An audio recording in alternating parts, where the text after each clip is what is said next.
I noticed when Rusty talked, you had everybody stand up there, but then when you found out I was going to speak, you had them sit down. I don't know what that means.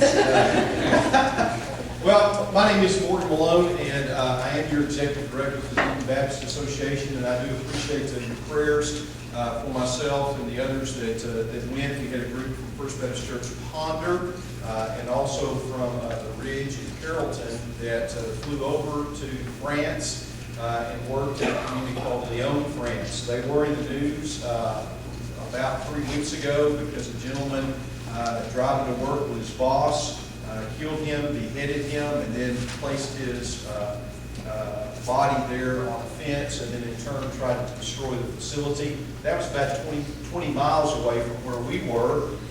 There was a little bit more heightened security, but truthfully, France is a great place to go. But you do need to know this, and that is a lot of France is lost. They do not know Christ. Most recent statistics would say that less than 2% of the population of France would be classified as evangelical Christian. They would say that about 80% of their population would call themselves Catholic. But the reality is, when you look at the churches and you see 100 or less people attending worship at their cathedrals of a population of several 100,000, you find that those people are more culturally Catholic, meaning that my parents were Catholic, so therefore I must be, or you would hear statements such as, I have no religion. I don't believe in any kind of religion.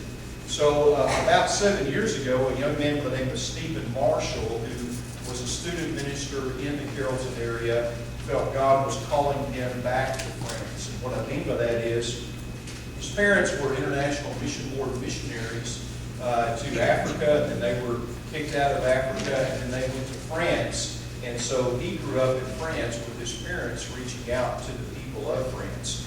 So he married a French young lady and went to school here in the U.S., to Southwestern Seminary, and felt that God was calling him back to plant churches in the Lyon, France area. So he and his wife moved back there, and they became a part of an existing church, and he is currently the pastor of that church, and now they're in the process of planting 3 other churches. So their goal is to plant one church for every 10,000 people. Our job was to teach baseball clinics, also to man inflatables, to do face painting, and to help kids make little craft projects. And the reason they were doing that was to get exposure for their churches. It's not easy to go to France and plant a church. One of the things you have to do is you have to show the government that you already have 2/3 of the salary for that pastor raised. And the reason for that is 2/3 of the salary goes to the government for taxes, health care, retirement, and for caring for those who don't work.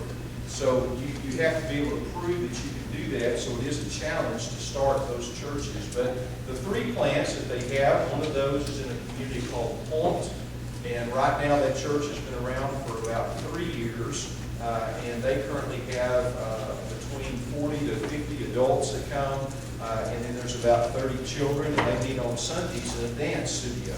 And then the pastor, Stefan, and his wife, Hannah, reach out to the community through the week. A second plant is pastored by a young man named Jeremy, and he was an engineer. His wife is a dermatologist, and both of them moved out of Lyon to this small community called Trévoux. He gave up his job. She's only working 4 hours a week now, and they have planted themselves in this community, the recent community. So for the last 6 months, they've been able to develop a core group of about 30 people, and they are reaching that community. And then the third plant is pastored by a young man named Jive and his wife, Benedict. He has a significant youth ministry going. They've got about 20 students coming. He's having a hard time developing his core group of adults. But once again, this one church in Lyon is helping to sponsor these churches. And so they're helping pay for their salary. And so our association is looking into how can we help this, this group or this group continue to plant churches. And so that was, our goal was to support, to encourage them, and so that's what we did. One final thing, you may be interested to know, many of you have probably heard of Belgrade, Serbia.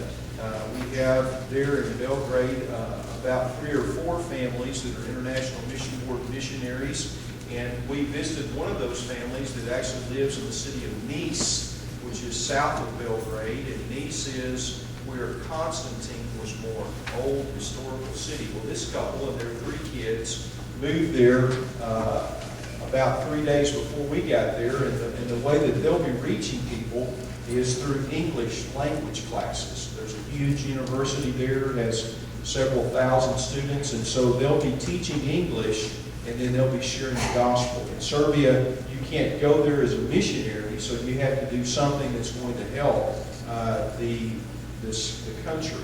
And so that's what they'll be doing, but their names are Trey and Randy Israel. So, you know, it's encouraging to know that when you and I give to our church, that a portion of those funds goes to international work through the International Mission Board, and then too, when you give to the association, you're also going to be helping folks who are in France, trying to reach other people in France. So I want to thank you for your support, and thank you for letting me share. Amen.